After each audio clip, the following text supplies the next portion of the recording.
You keep hearing the Georgia real estate market is on fire. It is hot. And while that is true, there is a massive issue with that. Well, my name is Mischa Thompson. I'm your local real estate professional here in Middle Georgia. And I did numerous videos about house buying, house selling, what the market is doing, how the market is progressing in the future. And I didn't really know if I should make that video or not. But my obligation to you is to make that video and educate you and give you the information about the situation and why this is a massive problem. With all that situation, there are massive problems coming at us. Not only as a home buyer, as a home seller, and a renter, there are issues we need to talk about and address so you can navigate through all of that and make educated decisions and be prepared for what is coming. So let's start with the issues. Number one is the inventory shortage. We literally barely have any houses on the market. And the reason for that is, number one, people who wanted to sell their property this year didn't sell their property because of COVID. COVID hit, they didn't want to put their house on the market. They didn't want people to walk through it, which I get, I understand. But this created a big shortage, as well as builders stopped building because of COVID. And now that they're getting back into the groove, they have a lumber shortage, which means houses that have been built prior already sold, and now they slowly start building again.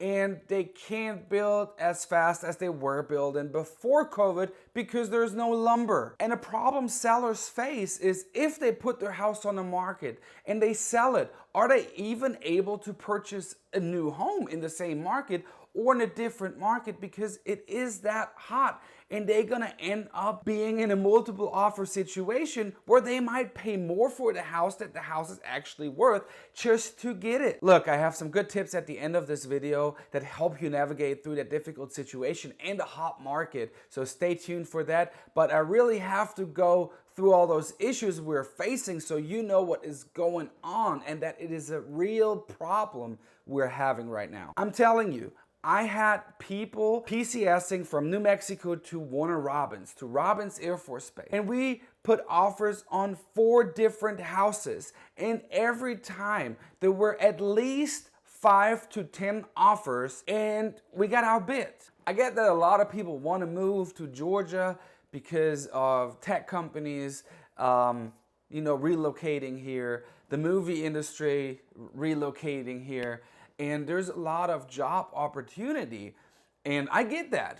But that is one of the factors that contributes to the housing shortage as well. And if you look at homeowners who want to sell their house, a lot of times they want to move into a new construction home. Well, there are no new construction homes because of lumber shortage. So what are they going to do? They are looking for resale properties that are in the market, and their price skyrocketed, so they either go and bid for it and bid overpriced just to get that property they like, if they find one they like that is not a new construction home, or they're just gonna stay in their own house. And therefore, a lot of sellers don't put their house on the market and decide to upgrade their home, put a new patio on, screen in the porch, update the kitchen, because they don't want to be in a situation where they sell their house and can't find a new house to live in, or want to be in a bidding war and not end up getting that house or paying way too much for the property. And on the buying side, you have a big issue. First-time home buyers don't get those incentives anymore. If they put an offer in for a property, they are not getting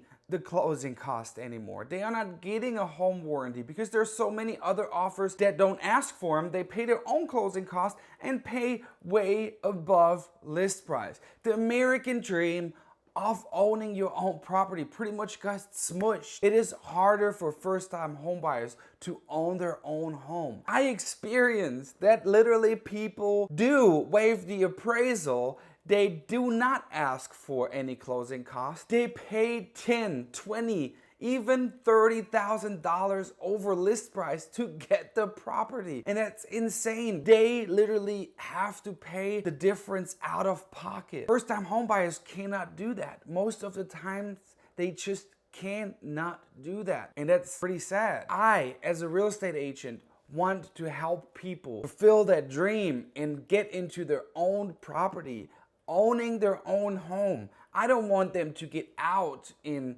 get kicked out, land on the street, and have to foreclose on their property. That's not what we as real estate agents want.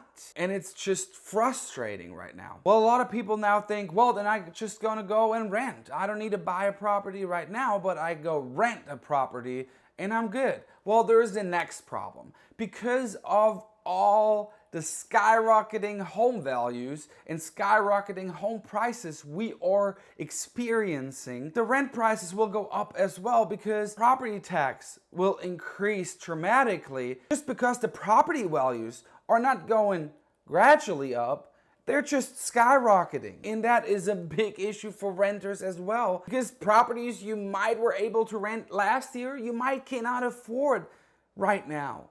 And that is a huge issue in a big mess we're looking at right now. And keep in mind, even if you still want to buy a property, you might not be able to buy a property you could have bought last year. If you see a property that's on the market for a couple of weeks, there might be something wrong with it and other people did not want to purchase it, but the value is already up that high that even if you would purchase that properties and you run into problems, you pay even more to fix up that property, and you pay more for a property you actually did not want to purchase. That is a massive problem as well, and you need to know that. Let's talk about the problem of forbearance. A lot of homeowners went into forbearance and their time is up now, and they need to start paying their mortgages again. But a lot of them just can't do it. They just can't right now. So we might see a lot of houses go on the market again, or sadly some have to foreclose on their property. And no one wants to see them foreclose because no one wants to kick them out and put them on the street. That's not what we want. Even if we see an increase in houses coming on the market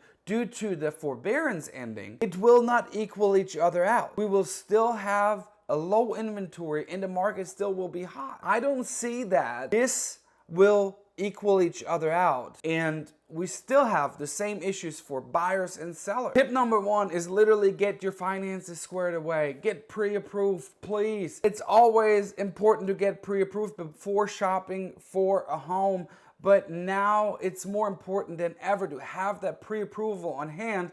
So if you find a property, you can put an offer in right away. If you need to wait for your pre-approval from your lender, by the time you receive that pre-approval, that house probably already has an accepted offer. That's just how it works right now. So get your pre-approval. And generally speaking, you should have a pre-approval always before you start shopping for a home. If you're thinking about a house, may put some money in your savings so you have some money to pay out of pocket for closing costs, because a lot of people don't ask for closing costs anymore and they pay them out of pocket. So if you come and ask for $4,000 in closing, but 10 other offers do not ask for any closing because they pay them out of pocket, you lose. The second tip is work with your agent. Work with your agent diligently through the process. Your agent knows how to navigate through that difficult time. They know what you need to do to not lose out. If you want to know what is going on and how to navigate,